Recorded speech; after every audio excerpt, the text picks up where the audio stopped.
Actually, there are a lot of things that were never discussed. There are a lot of things that were only told from one perspective, and those things kind of continue to haunt us now where we are. So I think there's a lot of kind of knowledge that needs to be uncovered about the history of the country, and how that perpetuates into where we are now.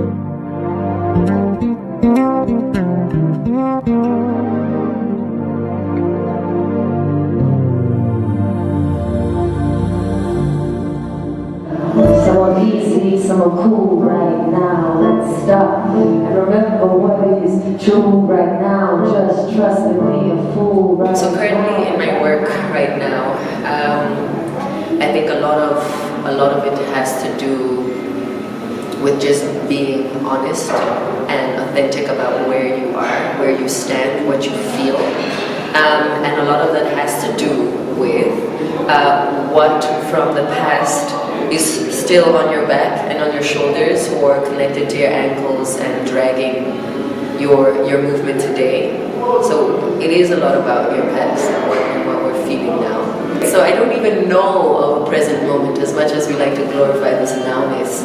I don't even know if it's possible to experience nowness without feeling the past and the future.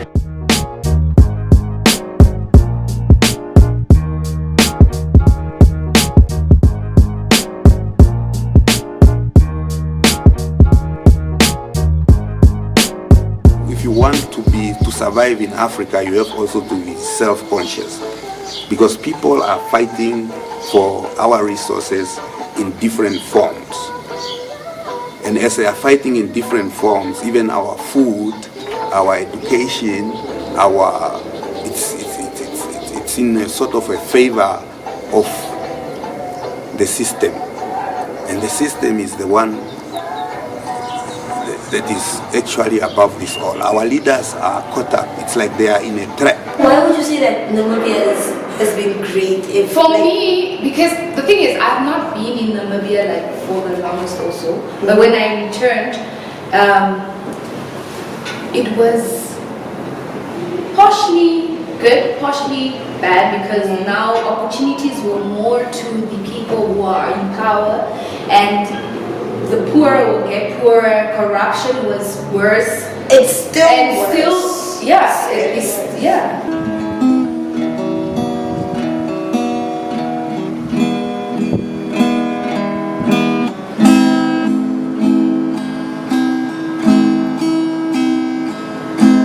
In the past, it was more relaxed and calm. Compared to the present, I believe people are more hostile in a sense, whether it be the youth or adults or even little children. I feel there's a hostility, a sense of fear currently in the country. This life my father fought for me, in any way, It's not just something that you can see and the smile just comes from heaven, I work hard. It's not easy, but the most important is we must never give up, never give up as the youth, because the harder the battle, the sweeter is the victory. Mom, Ben's big black bathbrush just broke. Mom, Ben's big black bathbrush just broke. Mom, Ben's big black bathbrush just broke. In the past, Namibia was the place where we say the grass is greener on the other side. I came to Namibia like 8 years ago when things in my country were not so good, and this side the grass was greener. We came here, it was the land of opportunity, land of dreams, and funny enough, it turned out to be that. I graduated in 2017. I still don't have a job. So that's the first problem. For me currently, I feel like Namibia needs a new head of state.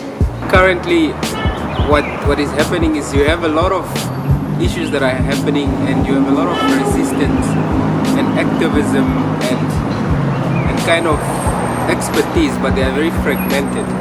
So you have people that are doing things in health, in law, in architecture, in arts, but it's very, very fragmented. So in a way, for there to be a social transformation. There needs to be a consolidation of all these efforts, otherwise things become a bit more challenging. I think we need to emancipate ourselves in the present moment. And there's a present moment, there's a lot of hostility, fear, confusion, deception. So I think we need to start with those things in order to build a future without those things and make it a better one, so that the timeline goes past, present, future.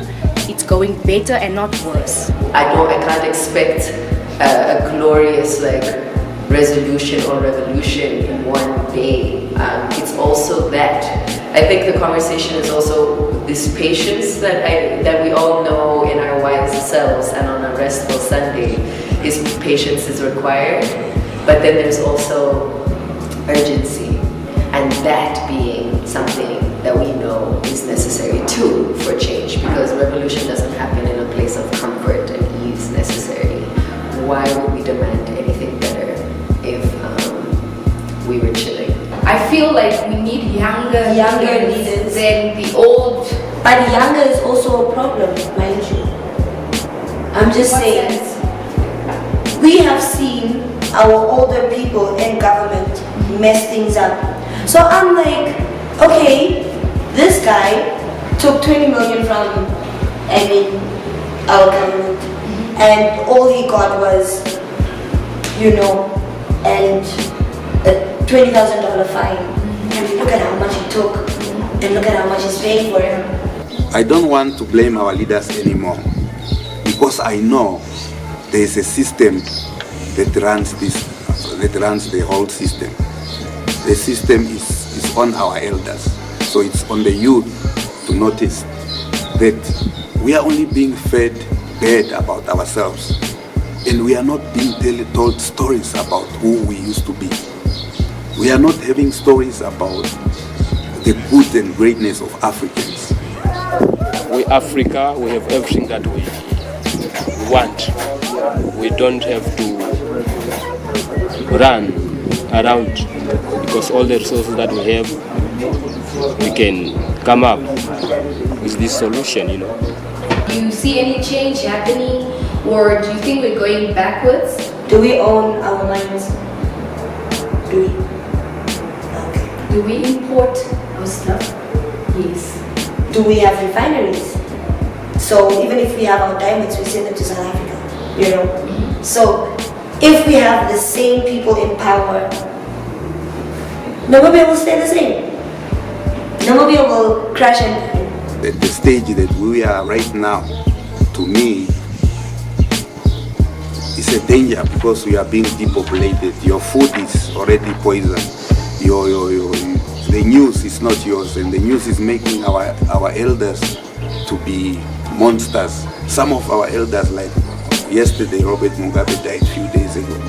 To me, Robert Mugabe was not even that monster that BBC, CNN fed us.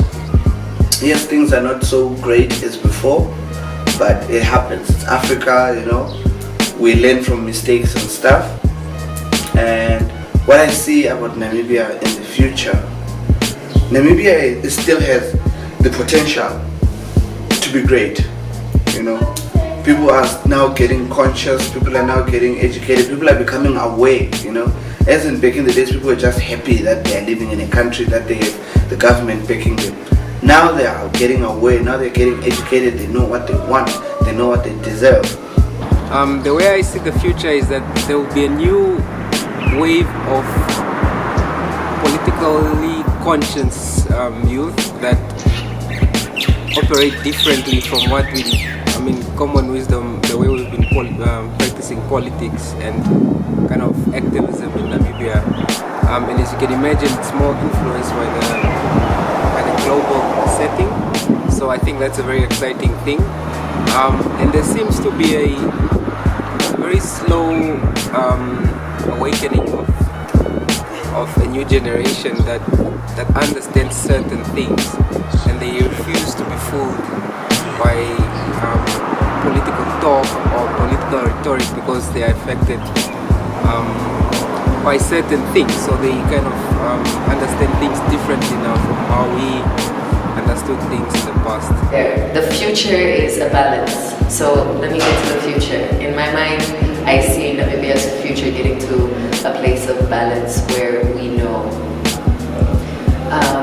how to self-preserve, take care of ourselves, and really figure out what we want, and honestly what we want, and not have the forces of woke conversations or not that. We must educate ourselves about the development of Africa, the development for the community, black community, you know.